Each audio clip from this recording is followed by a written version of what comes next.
United States of America, and to the republic for which it stands, one nation, under God, indivisible, with liberty and justice for all.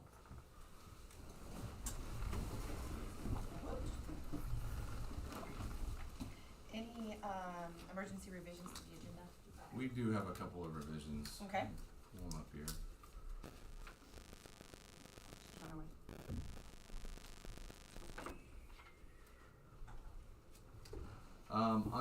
They all fall under item 9, personnel. We do have 2 resignations to add under item A. Number 7 will be Mandy T-Vault as a custodian, and item 8 will be Kim McPhee for high school middle school science. And then under D, we have an addition to hire a non-certified staff, Emily Wright, as an elementary paraprofessional. And then under E, under athletic, Hayden Sturch was being recommended as the varsity girls golf. And we got the notice this morning that Hayden is unable to do it. So we're removing that item for number 1. And we'll go through those as we go, get to personnel. Okay. Can I get approval of minutes from June 17th executive session? So moved. Second. Motion by Mr. Hudson, second by Mr. Floyd. All those in favor? Motion carries 6-0 with Mr. Finnegan absent. Right, approval of minutes for June 17th regular session. So moved. Second. Take a motion by Mrs. Eckroat, second by Mr. Floyd. All those in favor? Motion carries. Approval of claims. So moved. Second. A motion by I think we're still trying to get it back. well, that was like the first time. I was like, not everyone spoke up. So a motion by Mr. Working, second by Mrs. Eckroat. All those in favor? All right, motion carries 6-0. Next we have programs. Nothing for that. Public comment. Yeah, I don't think we have any public comment. Yep. So. Seeing none, we can move to strategic plan. Yeah, so it's this July, we pushed this back a couple months just to be able to include data, and so Danielle's on her way in here. We can fast forward here to the second component of this presentation. But what I've asked both building level principals to do is to put together not only the data, but then what their intentions are moving forward, acting on it for this school year. And so we're gonna fast forward here and let Carice go first. You got it pulled up, Serena. Thank you. Yeah. All right. The first middle high school slide for general, it's adding in there. That's actually the same. So that's the general assessments that we're doing. PSAT 10th grade results. Those are the same as those are from last fall, but we will be updating those after they take them again in October. English language arts. Updated the assessment pieces here. I-Learn checkpoints. It has been adopted by the state, so the I-Learn state testing has changed, and so I've reflected that here. It's going to be a checkpoint test throughout the year, and then a summative test at the end, and that summative test is what the data is going to be based on.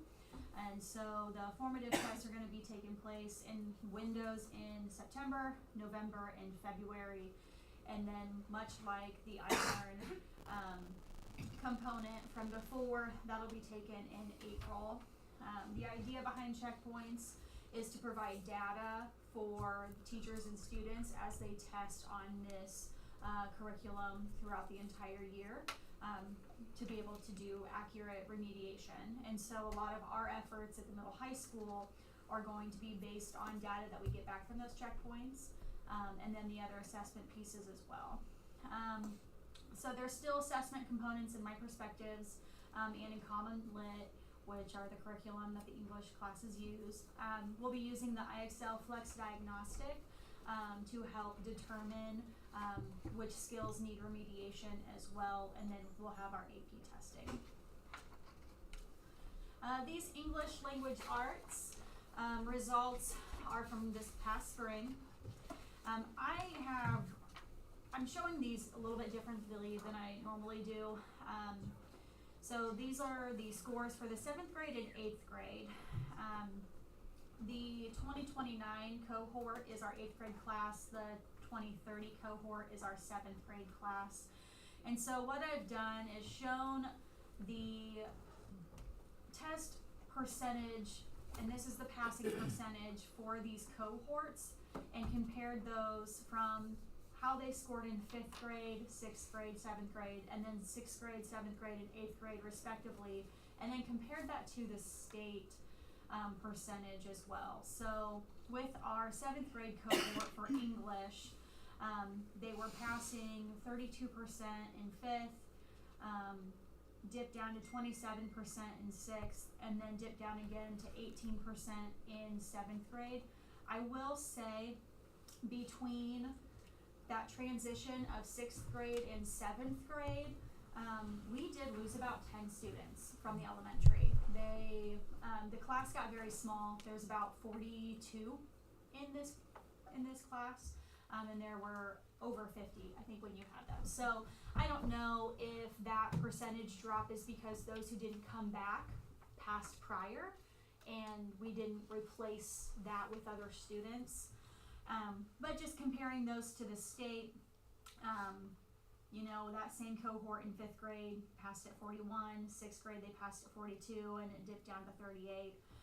The 8th grade class in 6th grade, they had a passing percentage of 28, 7th grade, very similar passing percentage of 26, and then it dipped down to a passing percentage of 18. And then those averages for the state, relatively very close, 42, 43% for those passing percentages. And so it's clear the percentages are dipping down regardless in both math and English. And so a lot of the efforts that we're going to see are going to try to help fix those results. Going along that English tone, AP English, Language Arts, and Composition, and these were the scores and the percentages for our students compared to those of the state. So we had 18 students in AP English, Language Arts, and Composition. We only had 1 student who scored a 1. We had 2 students that scored a 9, 3 that scored a 6, 2 that scored a 4, and none that scored a 5. And then comparing those percentages with those of the state has a truer bell curve of passing percentage. But I will say that our passing percentage on AP Language Arts and Composition this past year, and I should have compared to the scores before, but you're comparing 2 classes, so it's a little different. These scores, we have a higher passing percentage for AP Language Arts and Composition for this past year. I think we had a lot of 1s and 2s the year prior, and so we've increased our 3s and 4s. For high school math, again, I've updated the Island checkpoints, the IXL Flex Diagnostic. We have an AP test for calculus, and then we have assessments that are built into what will be our new math curriculum, the Into Math. So math results for iLearn for last year, same thing, what I did with the cohorts. Those percentages, that 7th grade cohort and the 5th grade, they had an 18 passing percentage, 20 when they were in 6th grade, dipped down to 13 in 7th grade. The 8th grade class, their passing percentage in 6th grade was 25%, dipped down to 22% in 7th grade, and then dipped farther down to 13% in 8th grade. Part of this and what we're finding is there wasn't enough teeth going into this test. And so we've put some things in place, especially for those 8th grade students who are wanting to get into advanced courses, that advanced English, that advanced math. They have to demonstrate that on our state test as one of the qualifiers in order to get into those advanced courses, which only makes sense. If they're not demonstrating that they know the skill with these tests or with any of our formative assessments that we give throughout the year, then they shouldn't be placed in that grouping. But we want those students to have that opportunity. One of the things that we've been talking about, having those advanced courses, but we've got to fill those courses, but we can't fill them if we don't have the students demonstrate what they need to do. But part of that, as they get into middle school, there's a lot of test apathy, not a lot of care for the test, and so we'll be working with our 7th and 8th grade teachers to help improve that with, you know, means of incentives, but just also things that we're doing from our guidance department. AP Calculus, we only had 3 students in Calc last year take the AP test. 2 of them scored a 1, one of them had scored a 2. These were fairly bright students. I know that we brought in a new math teacher, and there are just things that we can build upon. We've got, he'll be going to and attending some AP conferences this summer to help strengthen those skills for himself as a teacher, how to best prepare the students, and so we should see an improvement on those scores as well. A big highlight is our biology iLearn, and I've got the past 3 years. This past spring, our students passed the iLearn biology at a 48%, and the state was at a pass rate of 46%. So we had 15 students who scored at proficiency and 15 who scored above proficiency, which is amazing. And then if you look at the years prior, the grade before them, 45% pass rate compared to the state at 44, 43, and 2023 compared to the 30% of the state. Our biology iLearn scores are doing great. I know Mr. Thomas puts everything that he has into teaching and everything that he has into these kids. And it'd be interesting to see how their iLearn scores from their 8th grade year compared to those of their freshman year when they take this test. It's not a fact of our students aren't capable. It's we need to better prepare them with the tools and resources that we have to best meet their learning needs. And so our students have got it. We've just got to prep them with the right tools, is what I'm seeing with our students that are scoring this well in biology. So definitely capable, a lot of things that we can improve upon. So part of our remediation plan for 7th grade and 8th grade ELA and math remediation, we're going to be utilizing warrior periods as a chance to work with these targeted groups and students. So as we use the formative assessments throughout the school year, that's how we are going to be creating our groups. Staff will be utilizing their classroom data. They'll be using the checkpoints data. They'll be using the data from their curriculum to help form these groups. And those students who are put into these remediation groups are the ones that score below their grade level or far below their grade level proficiency. This remediation will be given through classroom teachers, paraprofessionals who are available during that time, and special education teachers. And these groups are going to be evaluated weekly, so they're going to be ever evolving. And with each checkpoint that we see, we're going to see students that struggle with these standards that are tested, but may not struggle in the second standards that are tested, and so forth. So they will be evolving groups. We're going to be doing some remediation, I guess you could call it, but just better test prep for our PSAT and SAT students. So we're going to target our 10th grade and 11th grade students. We'll be utilizing warrior period as well, at least twice a week. One day they're going to work on test prep for ELA, the other they're going to be using test prep for math. And we already have Conmigo. We use Khan Academy in our classrooms, but Khan Academy also has a great SAT and PSAT prep course. And so the students can go in and do the math practice. They can practice writing. Our students don't write as much as they need to, and it's definitely essential for them to have that skill to test as well as they should on that SAT. And so we'll be putting this into place fairly early on. Our PSAT for our sophomores is in October, so we'll be getting them accustomed to the practice tests for math, the questions that they're gonna see, the English prompts, so they can practice their writing skills. And so we'll have that targeted. Math will be Monday, and then writing will be on Wednesdays.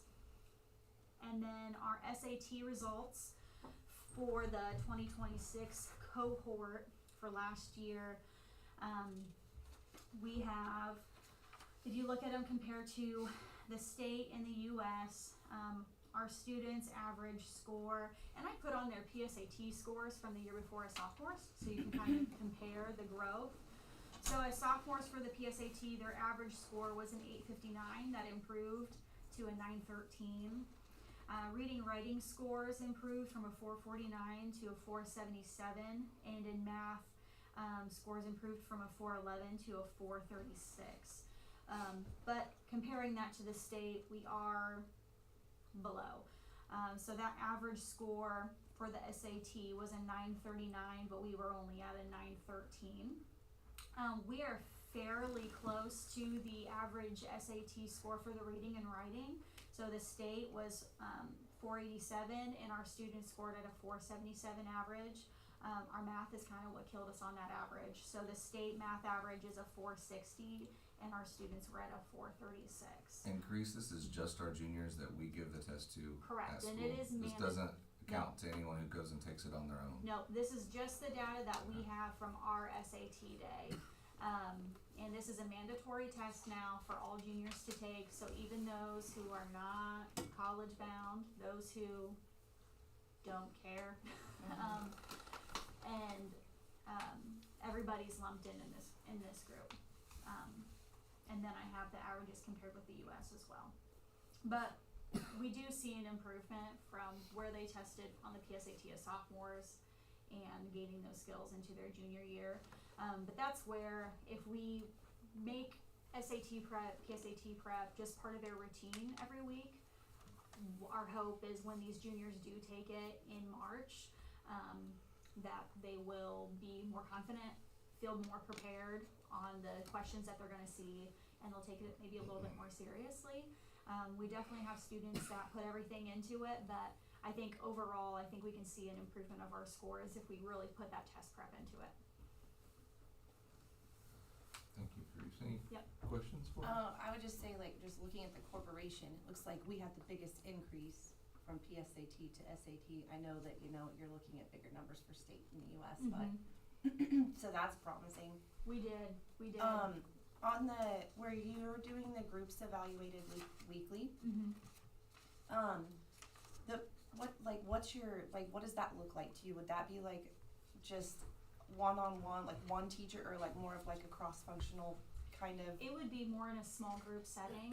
So if we had our English teachers testing these certain skills with IXL that week, and we had a small group of students that struggled with this particular standard, then they would get pulled to do remediation on that standard. We have teachers who don't have classes during our warrior period. We have a few. And so they will be free to do that remediation with our students. And so we have at least 2 or 3 teachers during warrior period that have no one. Yeah. And so, because that's where their prep falls, and so they'll be responsible for aiding in that remediation piece. And so, it could be a large group, it could be a small group, it just depends on what's being assessed that week, and what that highest need is. Crease, can you share your intentions of what the testing environment may look like next spring? Yeah, so we are going to change the testing environment. What we've done in the past is they take it in their classroom with that specific teacher. So English, I learned in the past, had been taken with that English teacher during their class period, and it didn't set. It's another day of school. It was just another day of school, yeah. They were just having to test that day. And so we are going to alter that testing environment for the students, group them up differently, have them being assessed by different teachers during those times, and making it its own standalone event or activity. breeding a little bit more importance to it. Kind of like what we do with our PSAT and our SAT. I mean, we alter the schedule. We'll kind of do that in a sense for our checkpoints and our summative test. It'll be minor in scale because the test will only take so long, maybe 1 or 2 periods. But we're going to shift things around for our middle school and just create a different environment for them to test in. Still going to be in classrooms. Or we've thought about using just the cafeteria and breaking them up that way. Just placing more importance on the event itself. And with the hopes that students will take it seriously and not think, oh, if I rush through this, I can just sit and do nothing. But hoping that changing up that testing environment will help and improve our scores as well. Do you feel like you have a good way to measure for improvement in between testing? Yes. As you're going through these weekly evaluations? Yeah, so our teachers are able to pull reports from our assessments that we do. And so they'll, like with IXL, they'll be able to see specific standards that the students are struggling with, certain areas. Even within their curriculum that they use, those curriculums are so interactive, they can pull reports and see where their students are at based on the content that they're covering in the standards. In real time? Yeah, in real time. Yep, as soon as they take it, teachers have that at their fingertips. Thank you. How has the H&MH training been? We've done a couple leadership trainings, has been very helpful, very insightful. Tomorrow we have our full day training with our math teachers, so I'm very excited for them to really dive in and see what all this curriculum's about and just getting their hands on it. I know they're chomping at the bit. We've had teachers that are reaching out asking about materials, and so that happens tomorrow, but I've been really impressed with what we've seen thus far. I really like the online component. It is very interactive, lots of good reporting tools, so staff will be able to utilize that to make these decisions with their remediation groups. And then can you share a little bit with the board, just schedule-wise, who may be teaching what next year? Just some of the changes you made. Yeah, so we've made changes with teaching assignments. We have Mr. Moreland will be teaching 7th grade, which he taught 7th grade last year, but we're actually pulling Mr. Sager, and he will be teaching our 8th grade students. So we're gonna see a little change in the middle school there. Mr. Sager will still be teaching Algebra 2, he'll be teaching our Calc class. Mrs. Wildermuth will have an Algebra 2 section this year as well. She did not have one last year, just because of how the schedule fell. Mr. Moreland will be teaching some of our new courses that are required for the new diploma, so he'll be covering some high school courses. Mr. Wilson will still be teaching geometry, but he will be teaching a computing foundations course that is now required for the new diploma, and that's actually going to be for 8th graders. So we're seeing some flexibility with our math teachers and what they're going to be teaching. I think it'll be refreshing to move some of those teaching assignments around, and with a new curriculum coming in, it's the best time to do it. And we still have room for flexibility moving forward as we see fit.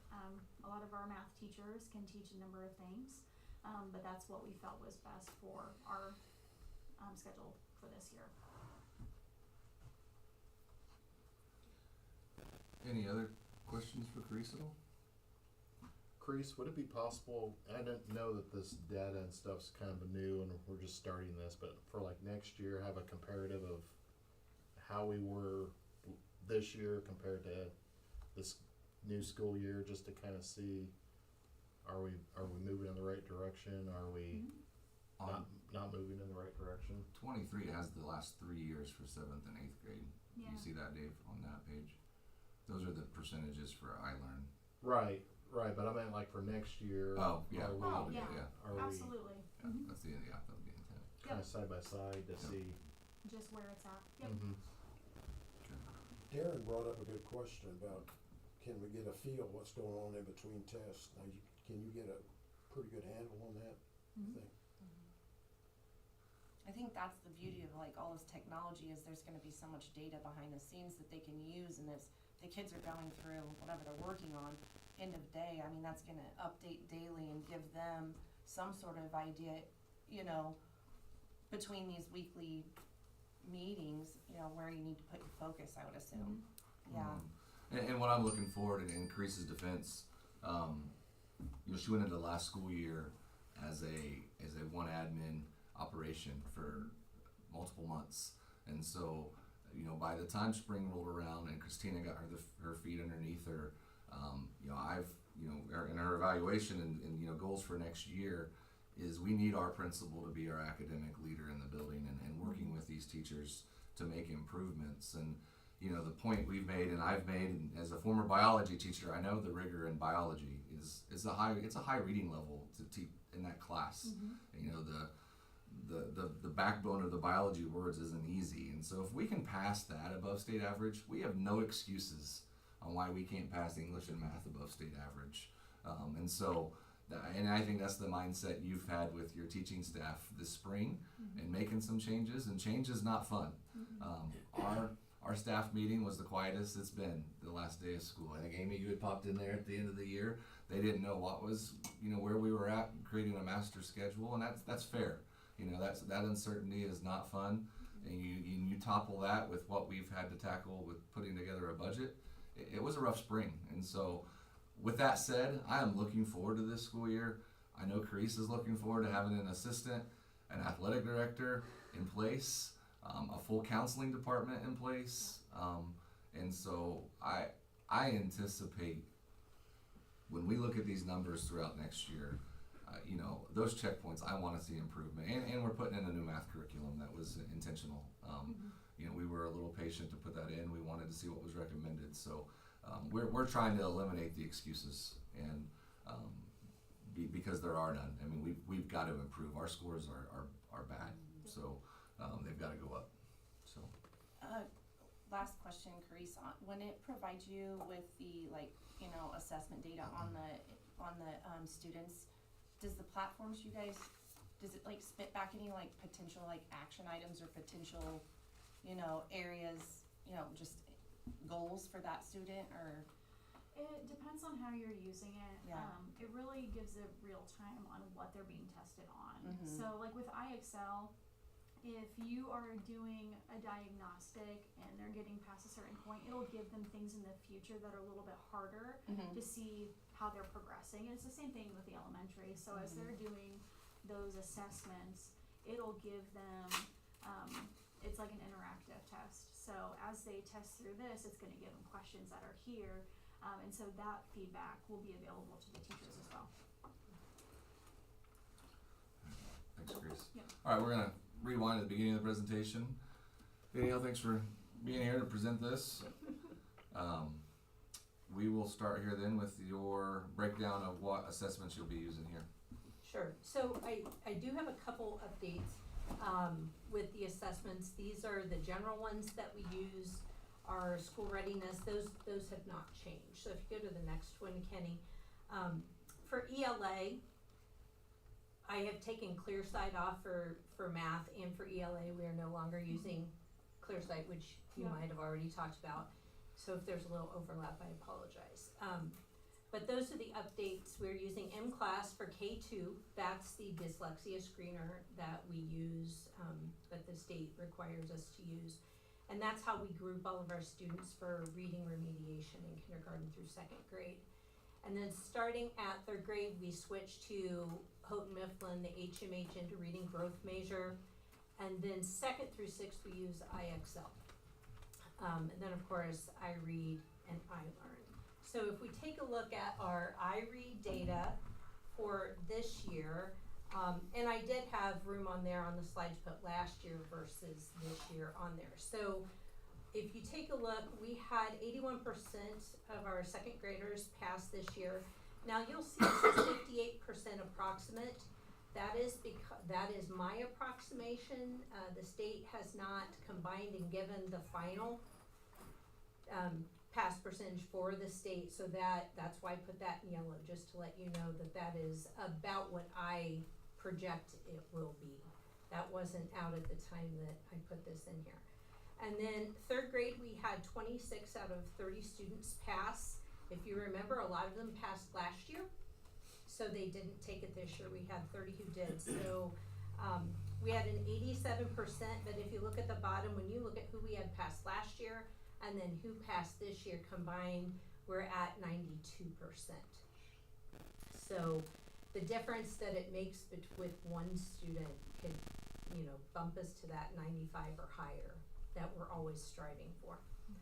So if you take a look then at iLearn, you can see that third and fourth were once again exceeded the expectations.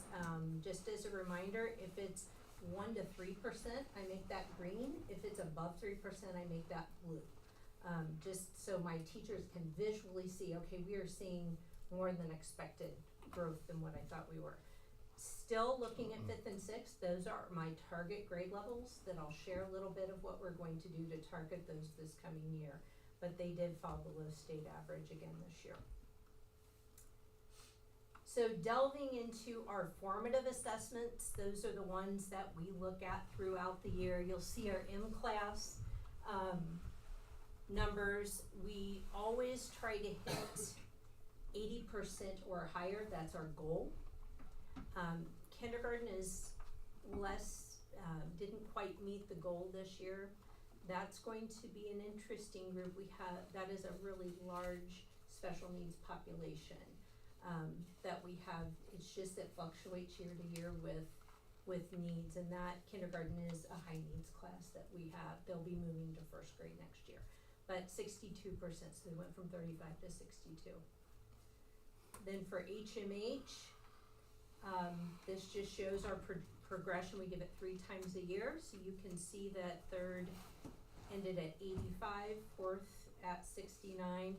Fifth is yellow because we didn't see mid to end of year growth. So while they maintained, and if you remember in the past I've talked to you about for M-class, for HMH, and for IXL, it's a moving target. So every time we give it, the target's a little higher and a little higher. So they maintained the skills that they had, and 51% also continued on maintaining those new skills, but we didn't see shrinking of students that were surpassing that. And then 6th grade, they went from 54 to 38.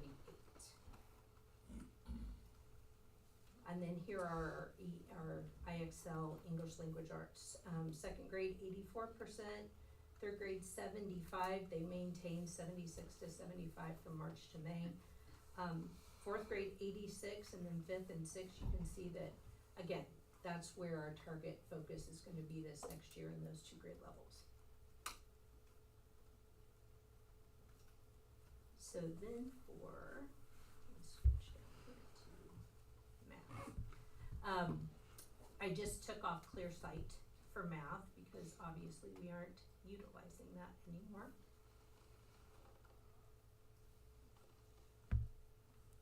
And then here is our math IXL. Kenny, where's our iLearn should be in there. Okay.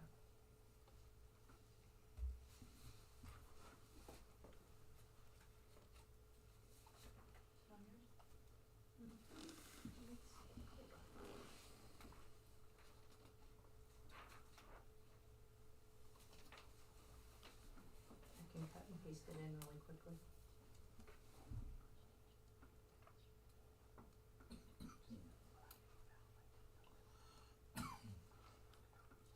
Or maybe I have to circle a deck here.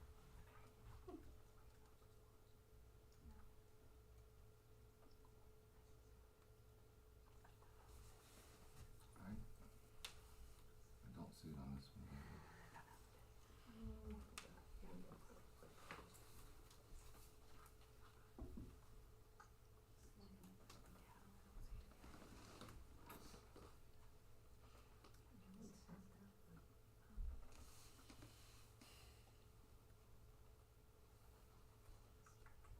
Well, you want me to go on and then I can find it and come back Yeah, to that's it? fine. Okay. I don't know why it's not in it, but we will add it back in. Okay, so I'll come back to the IXL, or the iLearn Math in a minute. So our strategic plan, I met with a group of teachers right after school got out to talk about what are we going to do differently. What have we done that we have seen change and growth, strategies that have worked, and then what do we need to do differently? So this will sound, I think, similar to what you heard Carice just talk about. So what we are going to do, we've done some rearranging of the schedule. We've done rearranging of teachers. Jenna Hovermail will teach 6th grade math this coming year. And I have Leslie Hendricks is going to be moving back to 5th grade. She's going to be teaching all of the ELA. And Megan Starkey, who had a lot of success in math this year with her scores, is going to be doing the math. So one of the things that we're going to do is we're going to be dedicating, just like they do in the middle high school, the last half hour of the day is going to be a warrior period. And so what we're going to do, Kenny, if you want to scroll down to the next slide really quickly. We're going to have a weekly schedule, and on Mondays, that's when we are going to be doing IXL diagnostic and personal goal setting completed in the homeroom with the classroom teacher. One of the things that Grant did, Megan Starkey did, I have a few teachers that sat, and when students would take their IXL diagnostic assessment, they charted, where am I? Where should I be? And then they use those skill plans that IXL has for them, that they'll, look at where they are, here are the areas that you need to work on. And so they took those skill plans, and then the students worked on those skills specifically throughout the week. And then they would take it again, they would sit and plot, okay, on IXL I was at a 460 last week, 2 weeks later I'm at a 480, I'm making growth. And so we are going to be doing that with all of the 5th and 6th graders this coming year as part of this plan. And then on Tuesday and Thursdays, we're gonna have a math remediation, or a math enrichment, depending on, how they're doing on those standards. And then Wednesdays and Fridays will be ELA. Part of the reason why we did Monday for that diagnostic is the check-in at the beginning of the week, but also we frequently will miss a Monday. So we're not missing that additional instruction. So that was part of the reason. The other thing is that, if we miss a Friday, say we're out of school, we can do that ELA lesson on Monday and skip the IXL diagnostic. So that gives us some wiggle room to be sure that we get those times in. So just kind of as a visual, this is what that process looks like. We start with data analysis, which I'll share what we're going to be doing, but we will sit, we do have that 45 minutes every Tuesday after school. For our professional learning communities, that's going to be the focus this year with those PLCs, for 5th and 6th in particular. Looking at the data, creating the groups. We're going to deliver the instruction, and then we're going to come back, and then we're going to look at how did they do. So if we are focusing on main idea, after we deliver that instruction and we do a post-assessment, how did they do on it? Did they master that skill? So that's just kind of a visual of what that looks like. So for data, we're going to use the iLearn, obviously the summative, we already have that. We already know how they did. That is now out in our teachers' hands. Then we will be using those iLearn checkpoints that we're going to be doing 3 times a year. We'll be looking at that IXL Flex Diagnostic and the HMH growth measure. So we're still going to be using all of those different tools. From that, we're going to look at, okay, how did 5th grade do on math? And then we're going to pull out those essential skills, and that's all outlined for us in the iLearn blueprints. We already know Chrissy has done a great job getting all of this coordinated for us. And then we're going to take a look and say, okay, for the next 3 weeks, what standard do we need to work on in math? What standard do we need to work on in ELA? And that's how we're going to focus on just that particular standard and spend time being sure they actually have time to practice it and then to master it. So what do our groups look like? We're gonna have 3 basic groups. We're gonna have the enrichment group. Those are our identified high ability students. Becky Lawson will be taking those students and working with them. I will tell you that it is not unusual. Just because they're high ability doesn't mean they've mastered every single skill. So this is, of course, until we get the data and see who's where, you know, this will be a little bit in flux. But if we have a high ability student that is really struggling with a math concept we're focusing on, they won't be going with Mrs. Lawson, they'll be going into a remediation group, because the idea is just because you can think at this level doesn't mean you have every component that you need to be successful. We'll have then that above grade level, on grade level group. Those are the ones that are gonna be performing on or above grade level. We're gonna be using our paraprofessionals for that group. And then we will have those remediation, those are the ones that are below or far below. Our classroom teachers, our special ed teacher, and our reading specialist will be taking them. So we wanna be sure that our most highly qualified individuals are working with the kids who need that instruction to fill in those gaps, if that makes sense. So some of the things that we're focusing on with that enrichment group is looking at those IXL recommended individual skill plans, because if they are, you know, if they're in 5th grade, but they are performing at a 9th grade level in English language arts, it will give them, these are the skills you need next to grow, which are gonna be at an 8th, 9th, 10th grade level. So she'll be using that skill plan with them. But then we also have high ability curriculum that Becky uses with those students. For that on or above grade level, that's where we'll be using those recommended skill plans as well. So it'll be tailored right to them, and that's where Conmico comes in as well, that they can use it. And then for remediation, those are gonna be explicit lessons that are gonna be taught by teachers. For reading, we use the University of Florida literacy interventions that they have. It's called UFly for short. For math, we have Linda Moubel's on Cloud 9, which is a remediation program. Each of the teachers has Sue O'Connell's Math in Practice, which will take a concept and give different ways to teach it to students who are struggling. And then we can also use the IXL takeoff lesson plans from lower grades too. So if we see they're really struggling with 5th grade fractions, maybe they need to look at 3rd grade fractions and use some of those lessons. So those teachers have all of those lessons from younger grades that they can use too. And then we will, at the end of that cycle, have some formative assessments that we will give to the kids, especially the ones in that remediation, those remediation groups, to check for understanding. And what may end up happening is, you know, if we're working on standard A, and at the end of that cycle, they still don't have standard A, when we regroup everyone, we'll take those kids and give them a second cycle of standard A. So they might work on something for a couple cycles.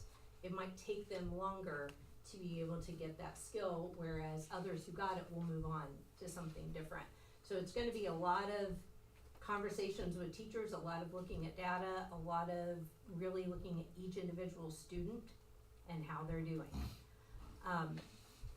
And that's where we'll either continue with that current standard or we'll focus on a new standard. So this is the basic timeline that we have laid out. We'll give the flex diagnostic first, and we're gonna go ahead and get started with that individual goal setting, because that can be pretty much week 2. And then September 1st and 8th, that's where we're gonna be looking at that data analysis of last year's iLearn. Where were they? What do they need? What does it look like for IXL? That gives us 2 things right away off the bat, because during that time, that's when we're gonna be giving HMH growth measure as well. So we're gonna be collecting data and looking at it along the way. The week of September 15th, that's the first week for that first iLearn checkpoint. We're gonna do it that week so we can get that data as quickly as possible. And then we'll do all the student grouping, and we will begin warrior period that last week of September, where we have all of those components and have all of the kids grouped. And let me find, I'm gonna dig for that. And Danielle, do you intend to be consistent in your testing environments from 3rd grade through 6th grade? All Yeah. classroom teachers do their own testing? and pull Classroom out teachers groups? do their own, yeah. Unless they are, Accommodations.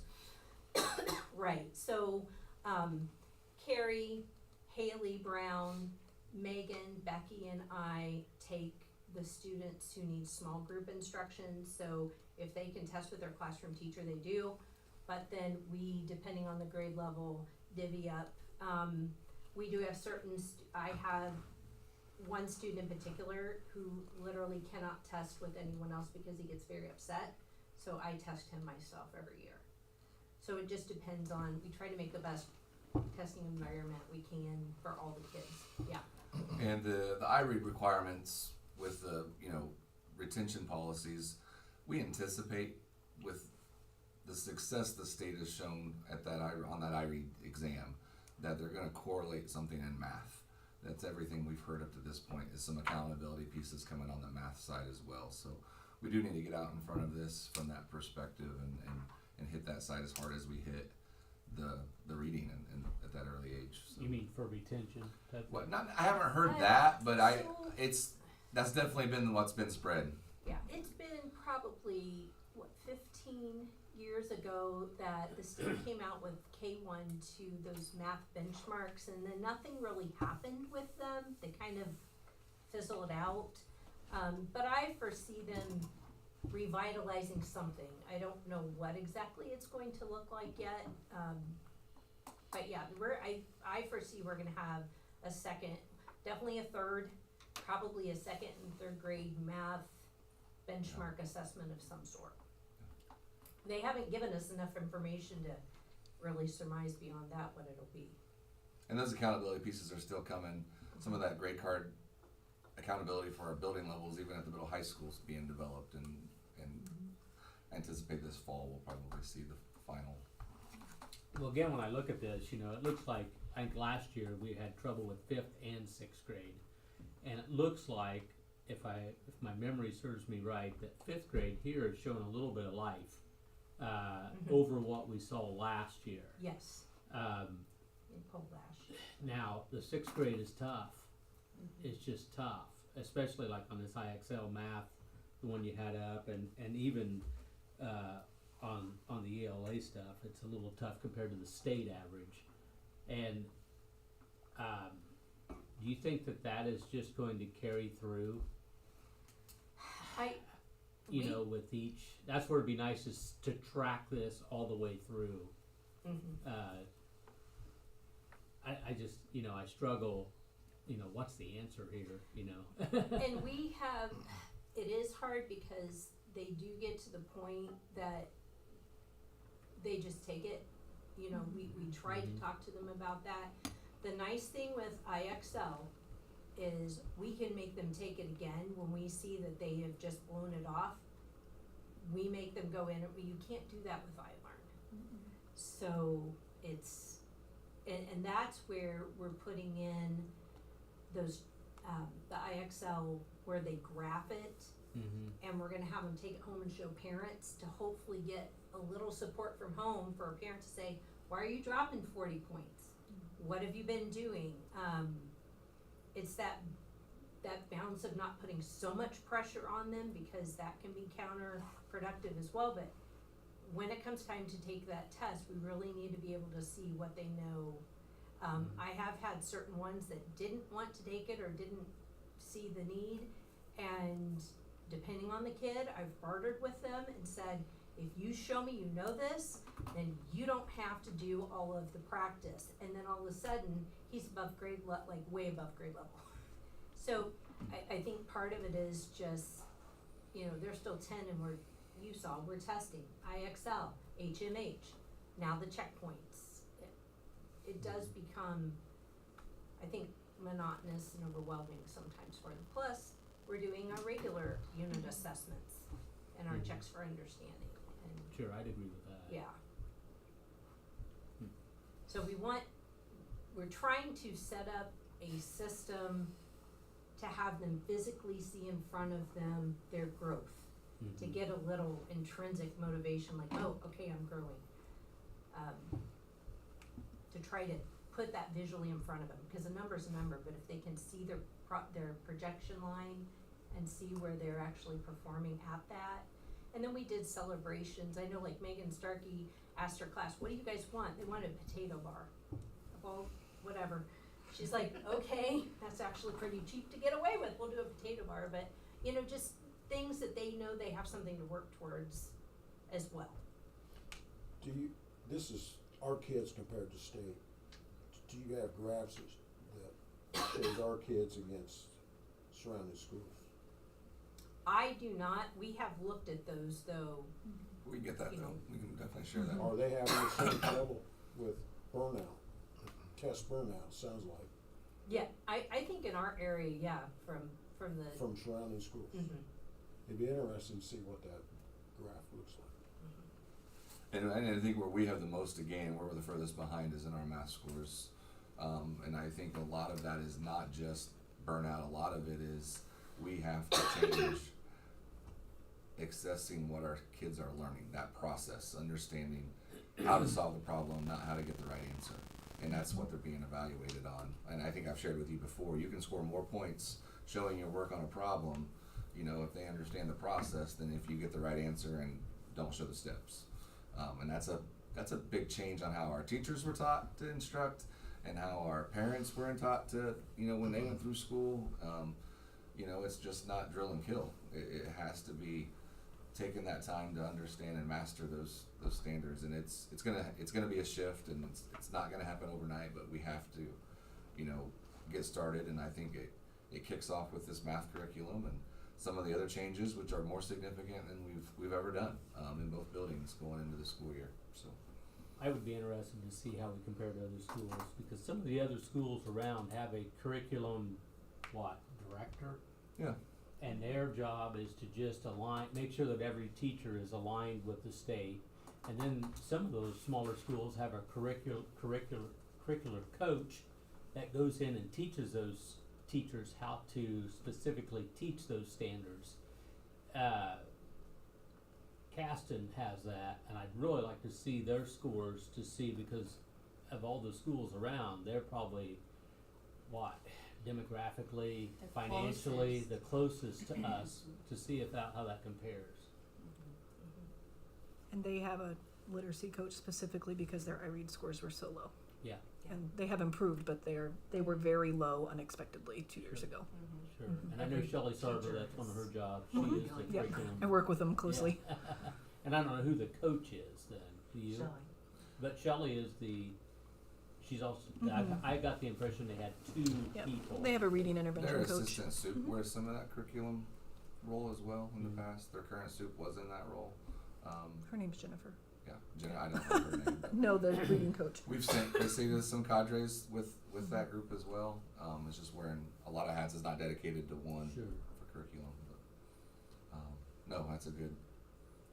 There's definitely work to be done here. Mhm. So The checkpoints also offer, I think she hit on this, but they offer a second.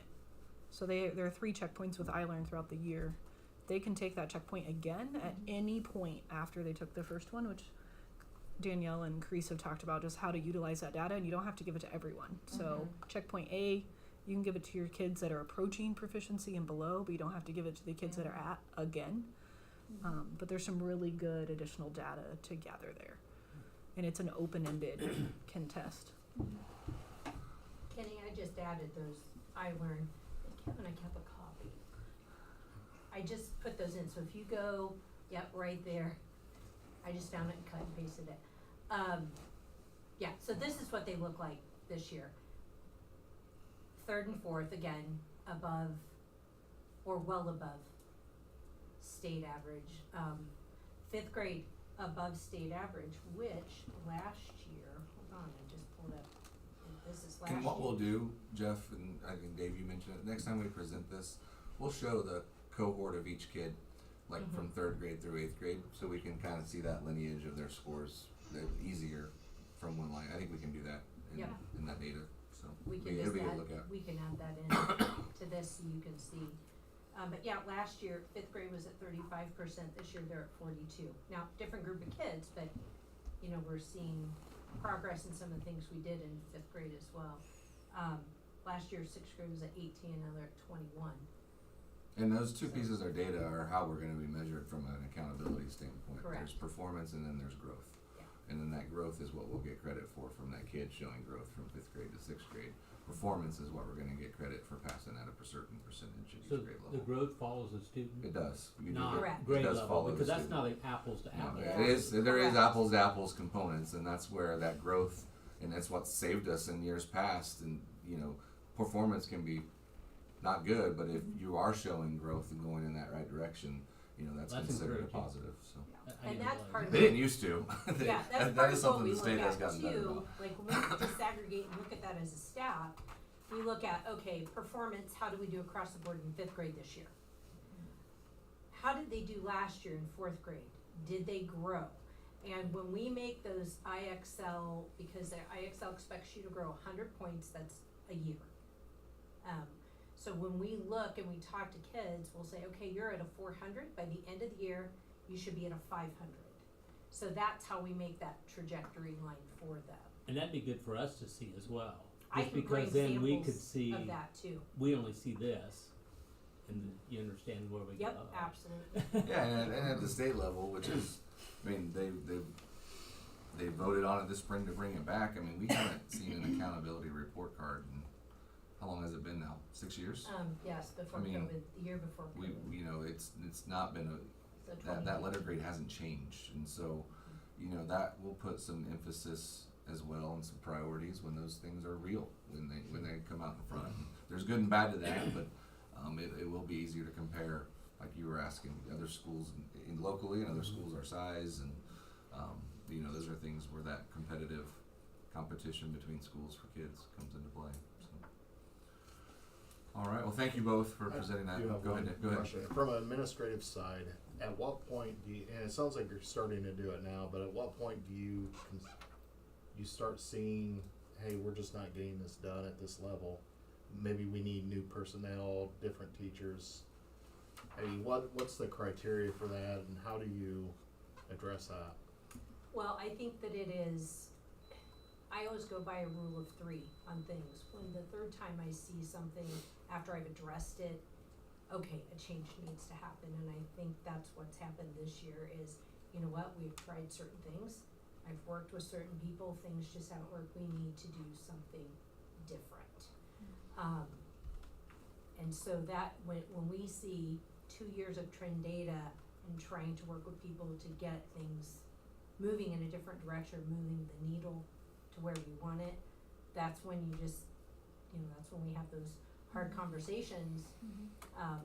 But, you know, insanity, doing the same thing over and over and expecting different results. And there is no silver bullet. If there was, I wouldn't be sitting here, I'd be a billionaire somewhere, you know, doing whatever. But, I mean, there isn't a silver bullet because not every kid's the same. And like I shared, every class is vastly different in needs. Not vastly, but sometimes vastly different. So it's And I think as a board, strategically, this hard. is something that we have to keep in front of us too, because I've gone through the process of being in a school at all costs, you know, and we triple seeded kids in English and math in middle school, 6 out of their 7 periods. You know, they didn't take in a single exploratory elective for 2 years. They passed they passed iLearn in math and English, but I don't know if we did them many favors, you know, in life. And that's the balance that standardized testing gets a negative turn, because are we teaching to a test at all costs, or are we teaching to these kids to give them a well-rounded education to prepare them for their future? And hopefully that line's somewhere in the middle. You know, you can't make an excuse for our scores because they need to improve. But on the other hand, I don't think that's healthy, if that makes sense. So, I would agree with that. Yeah. I would just like to see it, you know, if we would just the state standard. Absolutely. Yeah. There's no reason, and Guys- that's where I go back to biology. We can do it. There's I no think excuses. And I think the state levels are so low. correct. You know what I mean? Looking at just the percentage points. I don't see any reason why we cannot be at or exceed state standards or the state average every year. Yeah. I just feel like we can do that. One of the things that I did is I took a look at some of those, like Kenny talked about, those extra programs. And one that took an exorbitant amount of time was the Purdue Extension Master Gardeners program. and it did not fully align to the state standards and was taking 10 to 12 hours of instruction, and so that's one that we are not going to be doing this year. We're still doing Honeywell, you know, that ties directly to writing standards. So I took a really hard look at, because I want to, you know, it's that balance. They still need to find joy in coming to school, and they still need to enjoy being there, and it's those other enrichment programs that make it joyful for them. So, you know, being, I think, more focused and really delving into what we can do as instructors while keeping some of those other extracurricular activities that we have and programs we have that are beneficial for them. It's a balance. But we do, you know, we've made some really tough decisions this year moving forward, and you know, it's always hard because you don't know until the end of the year, but I really believe that we're moving in the right direction with those changes.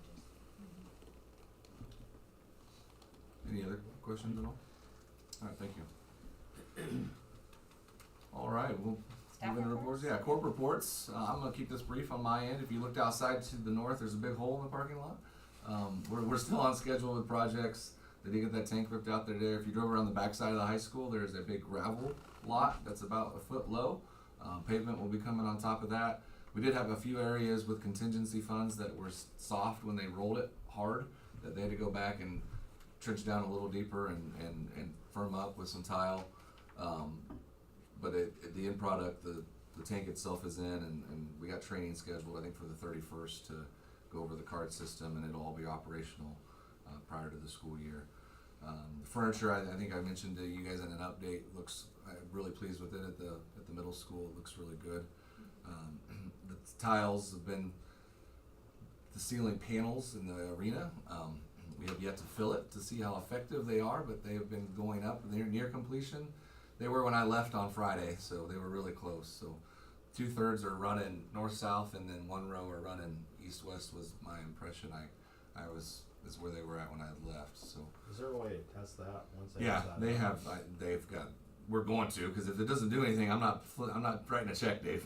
So I mean, that was the whole point of them bringing in the engineer and designing it, and yeah, there better be some results to doing that. So,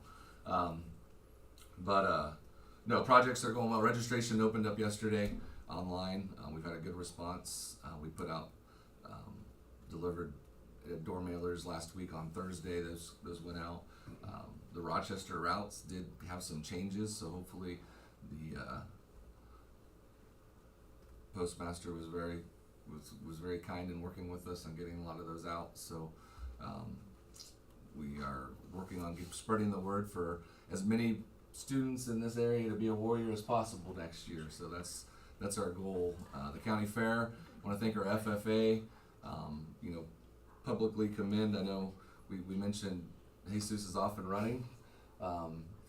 Was able to meet was able to have a good conversation with Jim, just his accolades, and want to do something special for him as we start the school year with him receiving the Golden Owl Award and recognize his efforts. So, no, been a busy summer.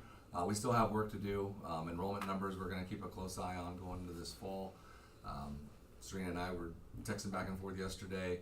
The title funds that are frozen at the federal level are a problem. We need some answers to Title 2, 3, 4. That impacts our budget. Our Title 1 fund is around $12,000 less of where we were last year, so that impacts funding. So there's still budgetary items that are in front of us that we're looking at as we head into the school year. But no, I think we're ready. It does feel like we got a little extra time with the 12th for our staff to come. But that is nice here going into August. I think it was a real early start last year. So pleased with where we're at. Offices will open up 2 weeks prior to that, so we'll have registration close. Secretarial staff will open up daily in both buildings, and we'll start tracking down kiddos that haven't registered. And Joe's gonna give us some little information on some of the athletic process as the fall sports start up here just around the corner. So that's the corp report. I'll let Danielle give us an update. Anything changed? I know hiring wise, we got a couple pairs or a pair on the list tonight. But Yep.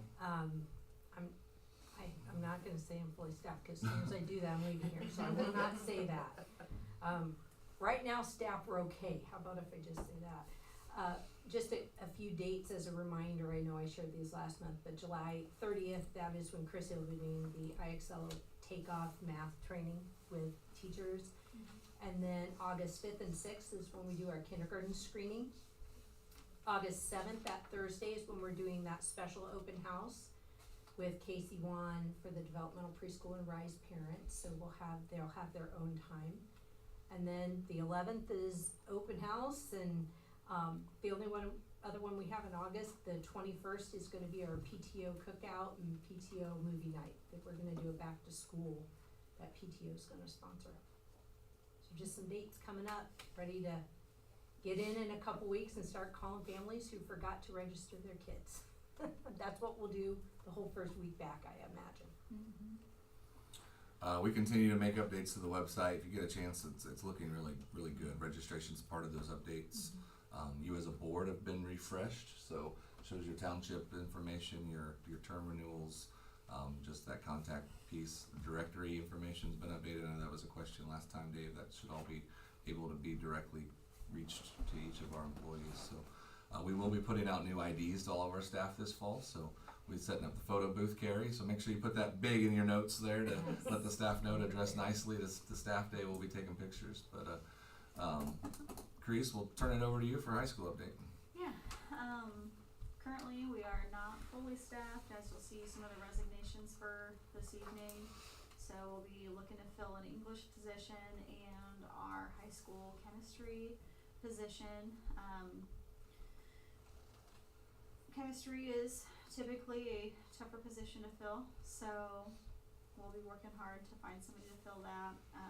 Believe it or not, English, we've had a kind of rough go the past couple times trying to fill, so we'll be really trying to find somebody that's gonna meet the needs of our students and someone that'll, bring some enthusiasm and some good culture to our corporation.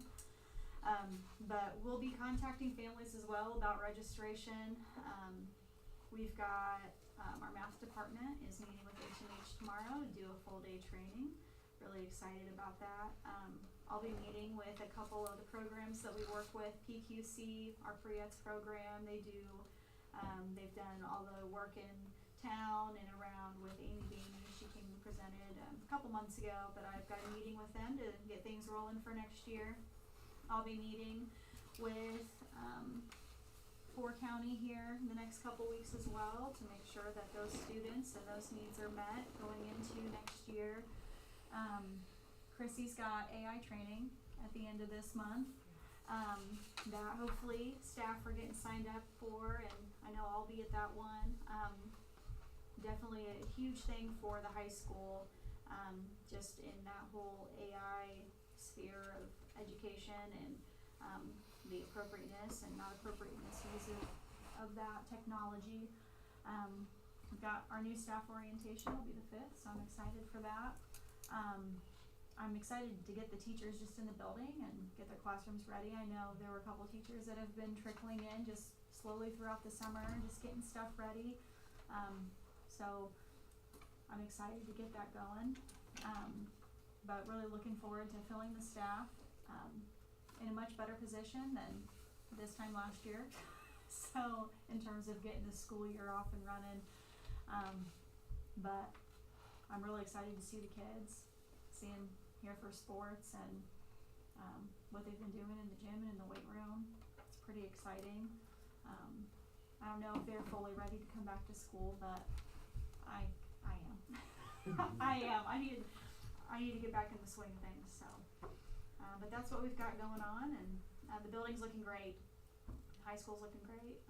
We've got a couple teachers moving classrooms just based on different teaching assignments for this coming year. So they're getting in and getting settled.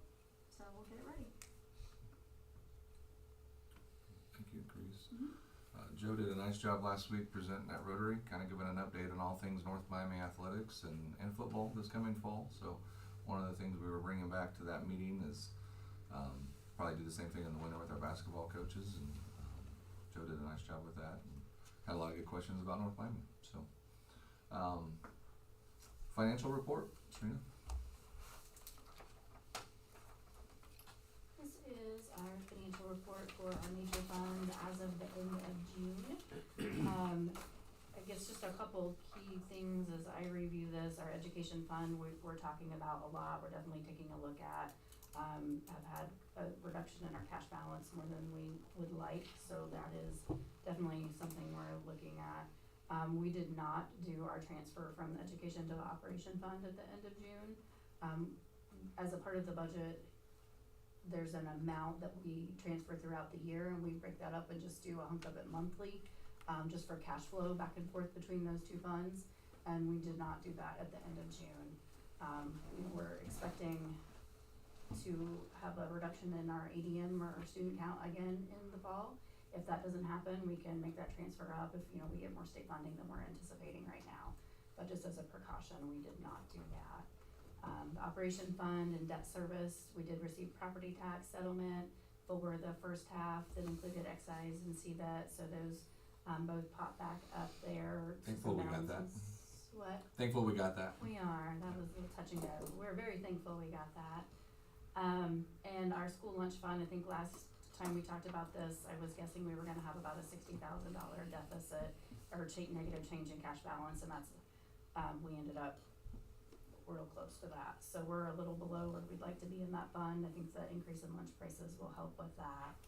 Our rainy day fund hasn't been used or had any changes, and we're, paying for some summer projects, so we had some activity in both of these bond funds.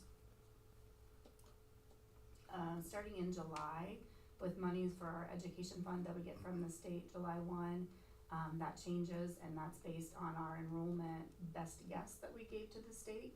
So that funding shifts a little bit more for next year.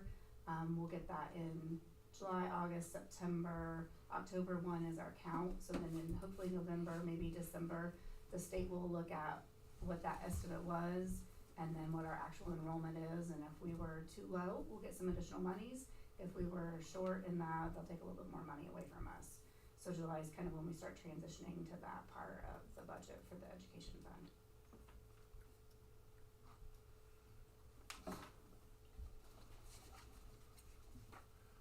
Any questions regarding the fund monitoring report? Sorry, go ahead. Property taxes all in, right? They were, I think we were like 54% collection maybe, which is our normal. We're usually a little over 50% in June. Under the operations, the other/debt, there's a pretty significant increase. That is the cost of our audit, Okay. which is really silly. Insane. They put us somewhere around the state. I'm underpriced. The legislators found out what they were charging. I mean, we're talking quadrupled cost from our audit from last time. Really?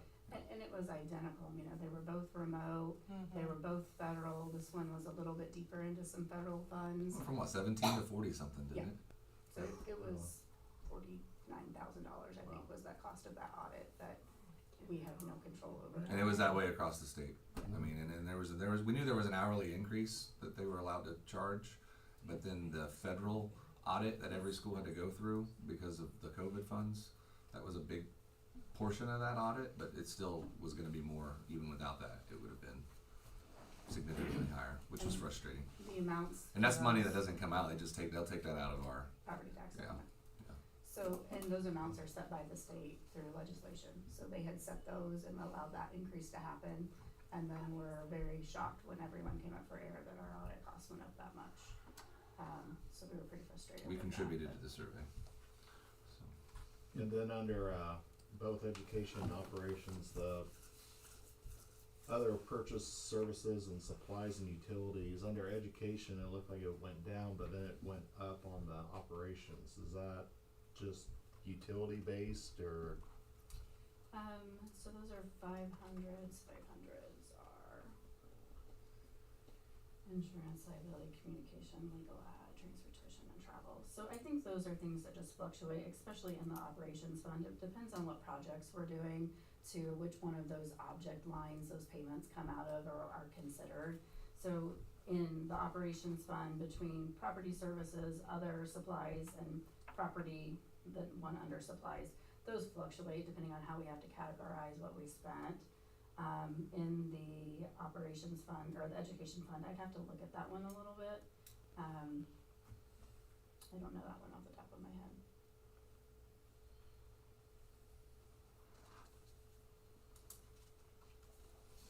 Any other questions? Alright, no old business, so we can move on to personnel. Recommendation for the following resignations of Jared Moreland, Lori Working.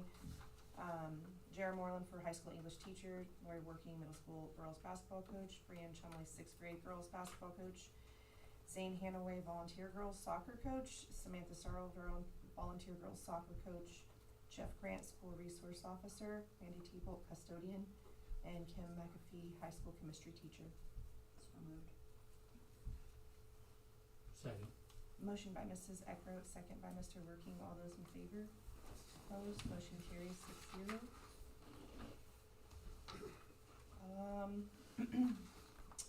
Leave of absence, recommendation for the approval of, oh wait, nope, we don't have any leave of absence, so we're, certified recommendations. Recommendation, permission to hire any new personnel that are needed prior to the August school board meeting. Board would then ratify those hires at the August meeting. Motion. So moved. Second. Motion by Mr. Floyd, second by Mrs. Eckroat. All those in favor? Opposed? Okay. Carries 6-0.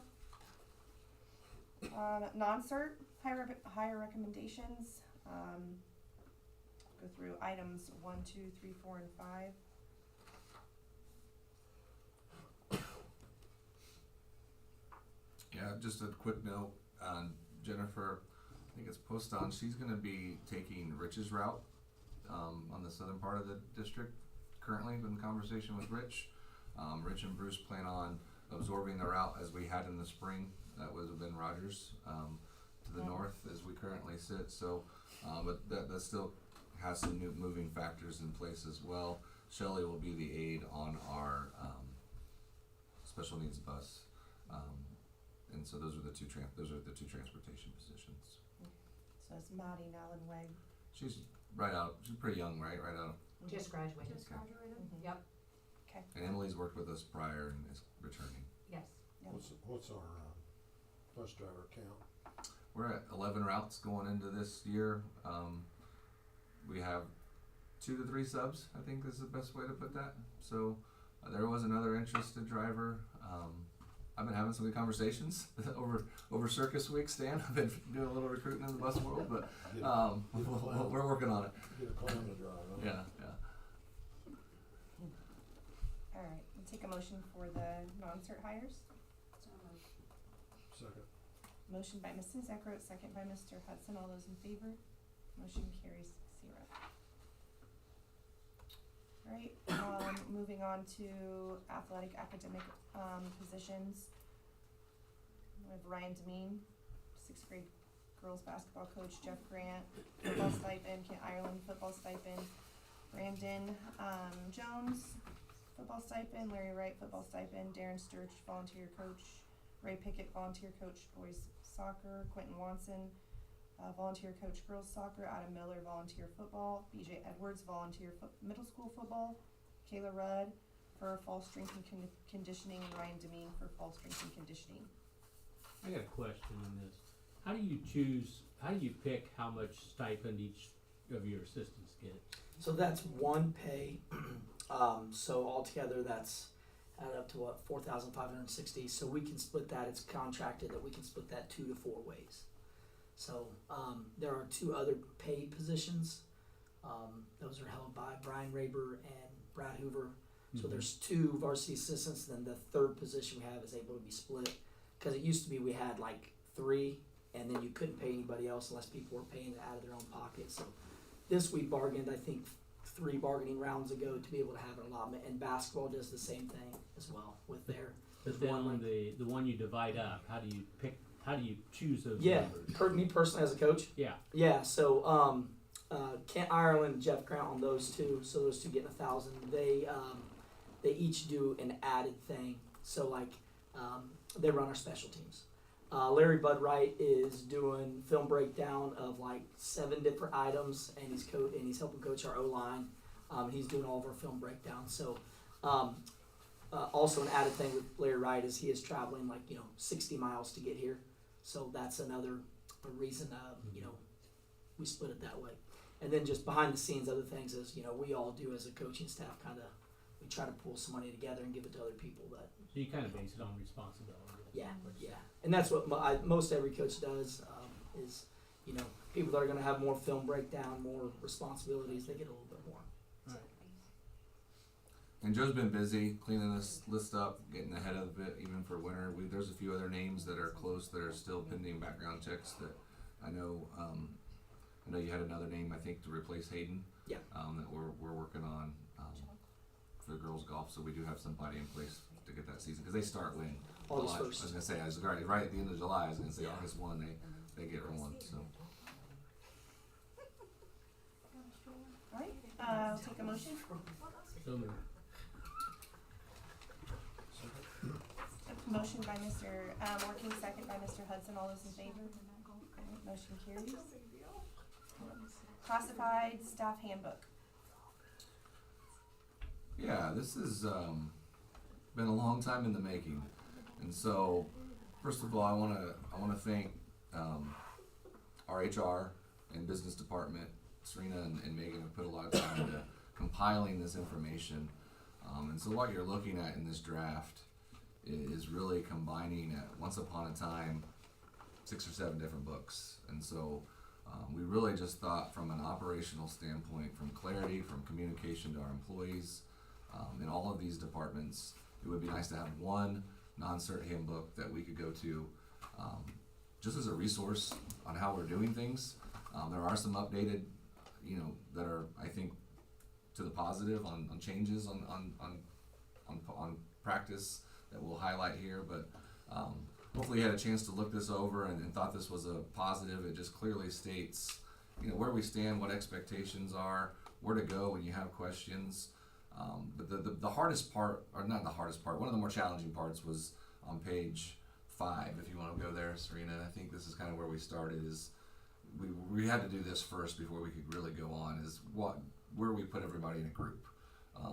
Serena, can you share kind of how we determined these buckets? Sure. A lot of it's based on duties or number of work days. So group 1 are the employees that work year round. And most of these groups we've really worked within for a long time. We just had never put it in a chart before. So our group 1 are year round employees that work every day throughout the summer. Group 2 are the directors who work more than the school year. So that's food service and transportation are the 2 that fall into that bucket. They're not here every day, but they're here more than others. Group 3 we called it an extended school year, but that's our building clerical, the bookkeeper at the building, and the nurses have some extra days that they work over the summer to close 1 year and open another year. And then the clerical just keep things going throughout the summer. And then group 4 are the employees that work when kids are here, plus some paid holidays. Any of the highlights you want to change? I know one of the ones I was excited about for our bus drivers is we're going to cover their physical cost each year. That's a added perk to them, up to a dollar amount of I think 120. I know it's less than that if they go in town. Some go to some other doctors, but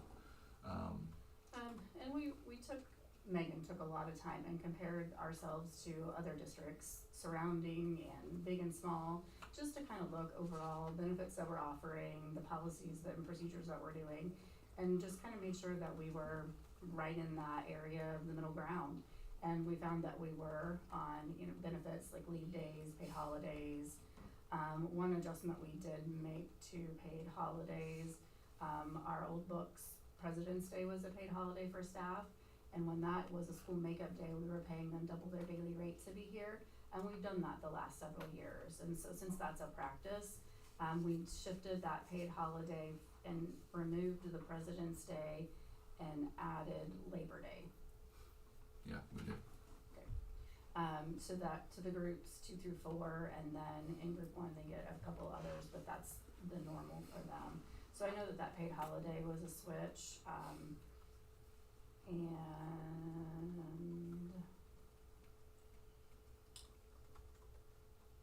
We changed days on These illness days. Yeah. So just when we moved everybody into a bucket, instead of each group having their own handbook, we had to really look at the number of leave days. We have for a very long time given leave days one a month by group, so we had found we were giving every leave day to a non-cert position all on day one, and then we had to compensate them for those if they left pretty quickly. So we'd moved years and years ago to they work a month, they earn a day, but we changed up the number that they earn. Everybody in group one, some of them had 10 days and some of them were getting 7. So we made everybody in that year-round group be at 10 days, and they could accumulate 30, and we made that 45. Just trying to help with a little bit of retention, and all these groups was kind of what we were targeting, plus alignment. So group 2 were those directors, they were already at 10, so that wasn't a change for them. Group 3 are the secretaries and the bookkeepers and the nurse that works some extra days. They were getting 5 days, so to just make some separation, we added a 6th leave day there, but didn't change that accumulation. And then the 5 days for group 4, our school term didn't change. So we just tried to kind of separate those a little bit, based on making everybody equal that was in one of those buckets. Personal days didn't change, that's typical for our non-cert staff.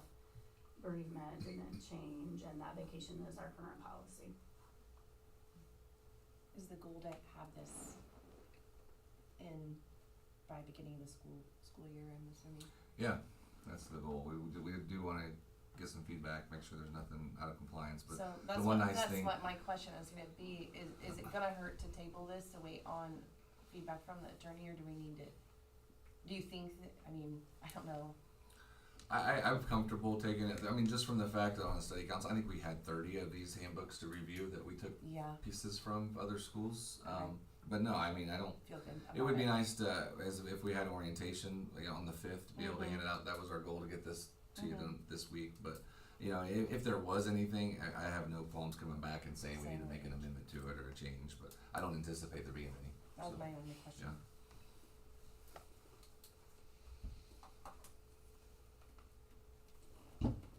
Any other questions at all, or anything else, Serena? We missing to highlight here? I think we just really added a lot of things in writing that were more procedural, and really tried to clean some of that up so we were transparent across the board, and made sure that, you know, we had various things in the different handbooks, and just made sure everything read the same. There were some things in the old transportation handbook, like with strobe light and when to turn it. I mean, we did take a lot of language out that still can be part of just their initial meeting that, you know, Rich can go over as director. We didn't think needed to be in a non-cert corporation-wide handbook. So. Alright, They still have their own section in here because there are some things that are only applicable to them, but we did reduce those quite a bit. any other questions? If not, can I get a motion? So moved. Second. Motion by Mrs. Eckert, second by Mr. Working, all those in favor? Motion carries.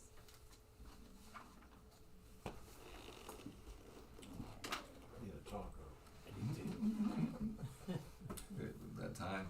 Is your truck in this town? Alright, we move on to, public hearing for lease agreement. Should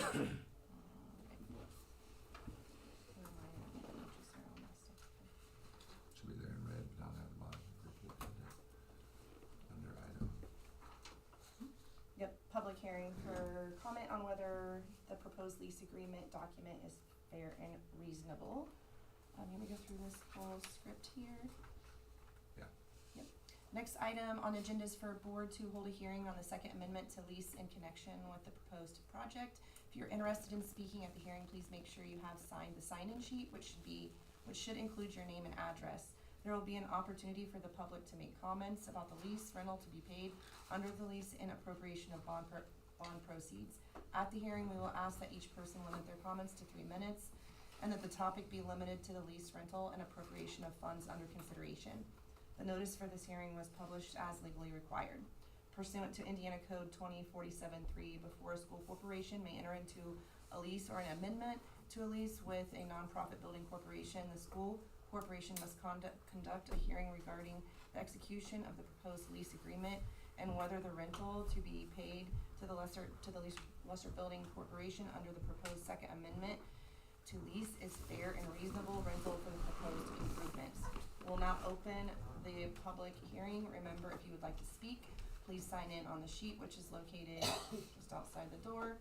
As I mentioned earlier, we ask that you state your name and address, limit your comments to the proposed rent to be paid, and keep any comments to 3 minutes and avoid being repetitive if possible. May I have the sign-in sheet? Do we have anyone? Are any names on it? There are no names. Alright, so we can go ahead and close and reopen regular session.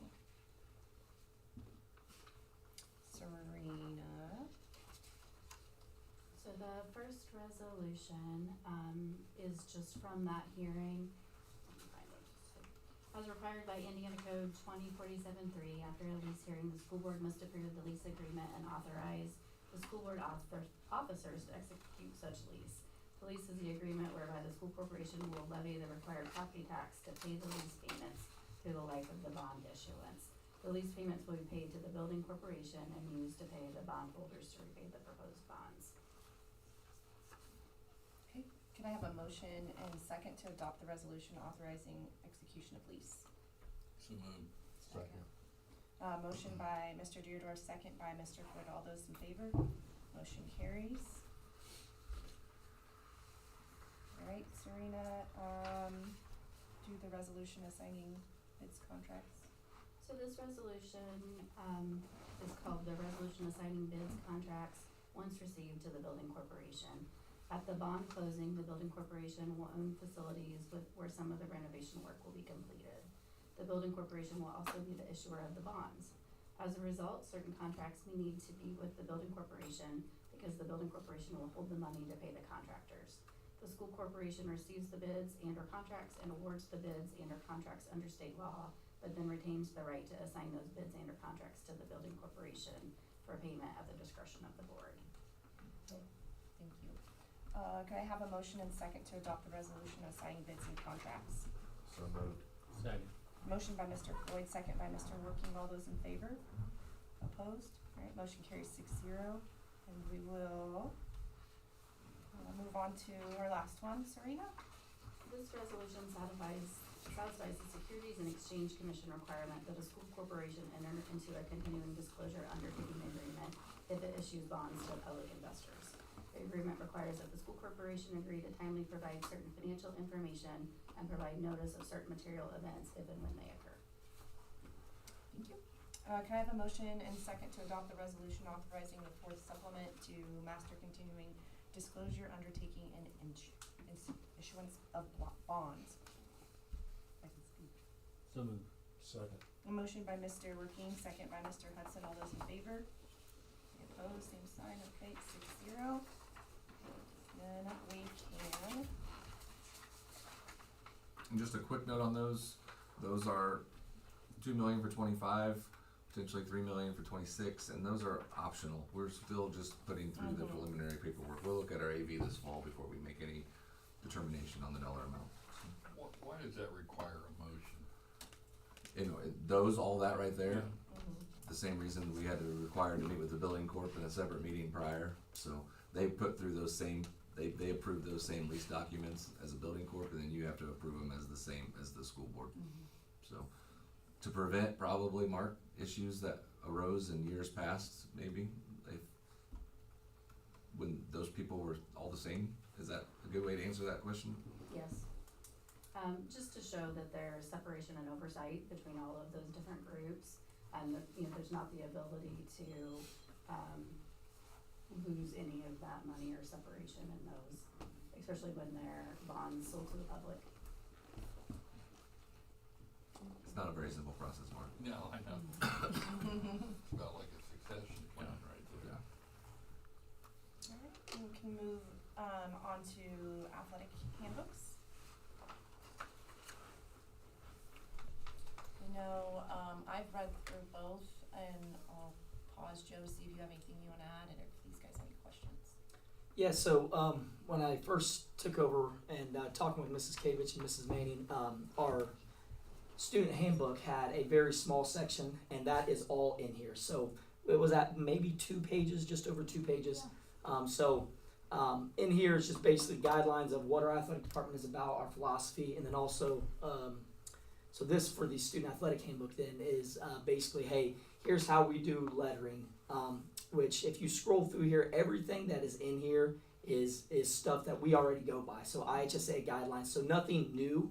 Rules about in season, out of season, during the summer, what is undue influence, if a kid wants to come here and, Mark's paying them, and hey, here's Deerdorf Farms money, stuff like that is undue influence. So it explains all that, high school eligibility, has our academic eligibility, all that stuff, drug testing, things we normally do is now all in here. Student lockers, what is harassment, bullying, all social media usage, all this.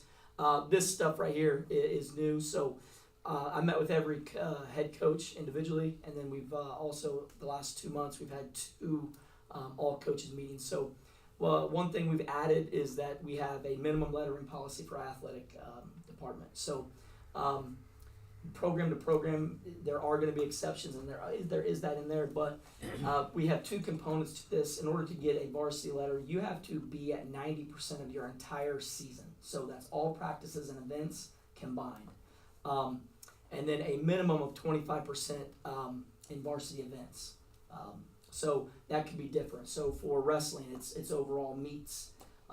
For football, it could be it's quarters. Soccer, it's played a number of halves. So you got to play in a minimum of 25. And by the way, that is a low minimum. Most sports right now, when I say most, girls soccer, football, we already have a 50%. So in order for a person to letter, they have to actually play in 20 quarters throughout our season, which is half.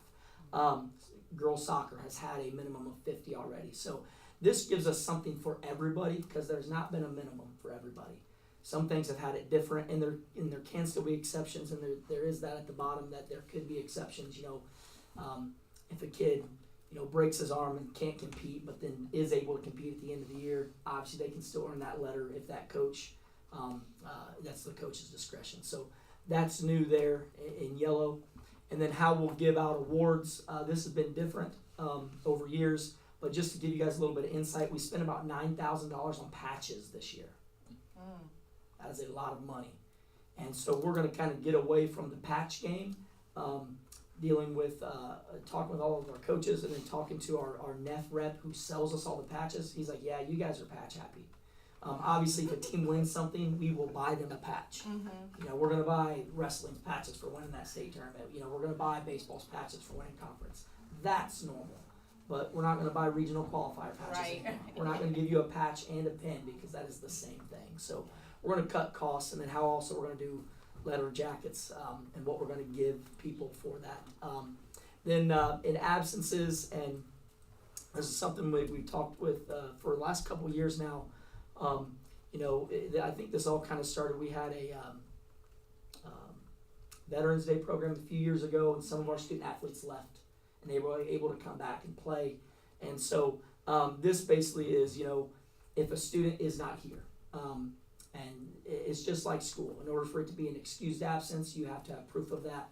And then I think if you scroll further down, then there basically that students, if they leave early, it has to be actually documented that you went to a doctor. So your parents not gonna be able to sign you out and you go eat at Lowe's Trace because we have a pep session in the afternoon. Yes, that happened. Every sports season, it happened with wrestlers. It happened so it's happened with all of us. But this is to keep butts in seats. And just have the expectation. So we talked about this earlier. You mentioned it, Jeff. This is our expectation. We have a standard, and things can change, and there is some leniency in here. But this will also come down to the building level principal and myself as the athletic director too. If a student, senior skip day was a thing this year. Just to give you guys an example. A senior skipped, multiple seniors skipped. Well, they came back at 3:00, but with a note from the chiropractor at 9 a.m. Well, that was in Peru. You probably should have got to school. Right. So they shouldn't have been allowed to practice, but they were. So this just kind of covers everybody. And this is also in our coaches handbook, so all the coaches know the expectations. But this will be given to parents, and parents sign off on it. So this will be in conjunction with our school expectations, our student expectations and handbook. But we're going to have an all parent meeting on August the 5th. That'll actually go out here in the next day or so. All coaches, fall coaches, parents, and athletes will be recommended to be there. And you cannot play in your first contest until you sign up on the athletic handbook. I think I said everything. Yes. Any questions for Joe? You still allow them on the, do you still allow an F An F. grade? So, we are so the IHS. middle school requirement was changed, I believe, a year and a half ago, and we kept that same requirement. So students in middle school start there cannot have an F in any core class. But other than that, they have to be at least passing 5, and none of them can be in a core class. So no math, science, English, social studies. But they still can get an F. They can be having an F at one point in time, but they through IHS requirement they have to pass at least 80% of their classes. So depending on the kid's schedule, if they have multiple study halls, they can't have one F. If they're a vocational student, that counts as 3, so they have to at least pass 5. So that's through IHSA requirements, so we're following the IHSA rule. I'd be open to discussion to talk about moving Well, forward with that. I was on my soapbox, a year or two ago on that. I don't think they should be allowed any Fs. I mean, sports is an important part. I mean, I'm all sports, but we're preparing these kids for their next step, for being adults, responsible adults. And a few generations ago, decades ago, I mean, you got an F, you were done in anything. And I tell you what, that's very good education. I think something like that, I would be completely on board, and I think we should do the same thing with all extracurriculars, band, choir, FFA. I think I would, if you guys could stamp it right now, I'd say let's do it. But I think moving forward, I'd be 100% in agreement with that. Okay. If all extracurriculars are that way, No problem with raising the bar. no problem. It And I might don't be- think our coaches are either. It might be interesting to look, at the past couple of years and see how many instances that's happened, possibly, because, maybe it is happening, maybe it's not, you would know. Yeah, so we check our players' grades weekly, and there will be times throughout the season where somebody has an F. In my last 10 years, there's been one kid that's ever flunked off, so that's had more than, Well, I'm not asking for an A, I'm asking Yeah. for a D minus. And, Yeah. and something we've talked about with Mrs. Kavich and myself and Mrs. Manning. So this is not in there yet, and so this is something moving forward I'd love to discuss with you guys. Having a requirement for coaches to check grades and to have a study hall, or study tables is what it would be called. And we've done that where if you have one F or 2 Ds or 3 Cs. And now sometimes I do feel bad. We put kids in study tables where they're trying their butts off, and the best they can get is Cs. But we still put them in there. So that's the way we've done it in the past, and it's helped us. Well, that F Exponential. thing, that's failure. I mean, I agree. who wants that? Who wants that as a, And I think from most educators in this room, I think students sometimes have to try harder to fail. And and so I'm Sam, I'm in complete agreement with you. So I do think if we did that, we'd probably be the only school around that did that. I don't worry about what other schools or what even the state thinks. No, but if so, like right now, if a kid has a full 7-class schedule, failing one would be the allowable thing. I don't think that's acceptable, but 2 is what the state gives, and it's 2. It's just based on how many classes you have. So that's what it's currently we have in there. And what will happen is if they fail a class and are ineligible, they'll transfer to Peru and be eligible to play Let them the have it, next they week. get passed, they get flunked down there.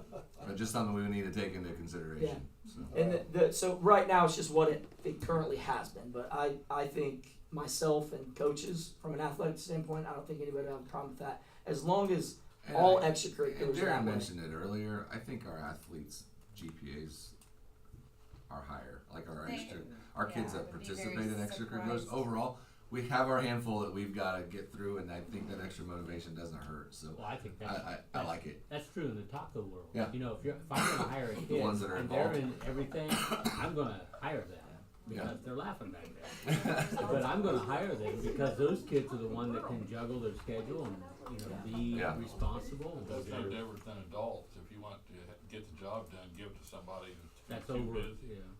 That's right. Same difference. What was so funny back there, Danielle? But I and so just you know, if you look at our top 10, top 5 valedictorians, most of them have been athletes, and like Kenny said, we do have some that are. But I think if we did that across the board for everything, like you know, you couldn't be in the esports club, you couldn't be an FFA if you had an F. I think that would raise the standard for everybody across the board. We might see some more D minuses, Stan. That's okay. Sounds like I was this is, there once. Yeah. Disease, get degrees. Yeah. We need to bring a blood pressure thing, come for Stan. well, it definitely sounds like this will be evolving. Your handbook will be evolving. Yeah, it's currently what we have, and then like I said, those few changes that we've discussed. Much needed, yeah, much needed, so. I'll take a motion. Second. Motion by Mrs. Eckert, second by Mr. Working, all those in favor? Motion carries 6-0. I oppose this one. Okay. The student Current one, The current one, I oppose the current. I might as well get on the record.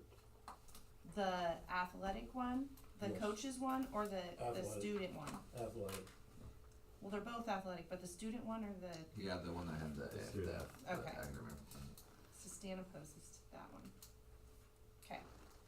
Donations, it looks like we have one, from Mexico New Life Church for $125 for the Angel Fund.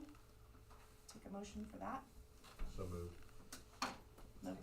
Motion by, Mr. Floyd, second by Mrs. Eckler, all those in favor, opposed? 6-0. Fundraisers. Looks like volleyball serving fundraiser. So moved. Second.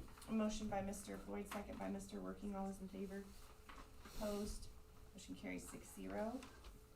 Alright, And Joe's been busy, and I've asked him, he'll present in August, kind of with an athletic for the program, just an update of even, just like that with fundraising and sponsorships, and so there's things athletic passes, kind of give an update going into the school year where we are going in fall season for athletics. next, meeting date, August 19th. And then we can move on to school board member and, soup comments, whoever wants to start.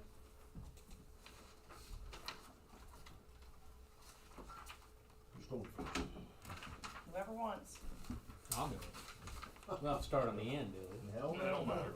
Always do, thanks Jeff. I'd like to, yeah, I'd like to, I think we just need to give a shout out to Mr. Thomas and his, exceptional results on these testing. And, we talk about raising the bar, you know, he is raising the bar single-handedly almost in some of this, so kudos to him. I hope it gets back to him, so. That's all I have. Now you can go, let's do it all out of order. All right. The testing thing, my question on the testing, if you every day prepared for the test instead of teaching, you know, daily things, you could raise the bar, couldn't you? What do you mean by that? If you That's a trick if question. you That taught is, if well, you taught for testing, if you taught for the test, well, there's teaching to the test and teaching how to take a test, and then teaching the What? concepts and skills. but you Have kind of to do you both. kind of know what's on the test, right? Yeah, I mean, it's the standards, which is what we're teaching every day. So I think you need to, it's a both and. You need to teach the standards and the skills and the concepts, but then like Carice is talking about those test-taking skills. Because when you're doing paper, pencil, math, and then everything has to be typed into the computer to give your answer, that's a test-taking skill. Does that make sense? And the testing for iLearn, expects the students to be able to write and explain how they did it and the steps that they got there. And that is a struggle if that is not the daily practice in a classroom. Because if you think about how you did math, you didn't have to write or explain how you got there.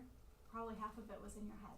So they're having to demonstrate that, and if they can't adequately demonstrate that, then they get marked off, even if they get the right answer. It's just different. Yeah. Do you have a lot of them with a chiropractor appointment? I mean, It'll shock you to your core. how does that work? We got 20 kids that's got one chiropractor appointment?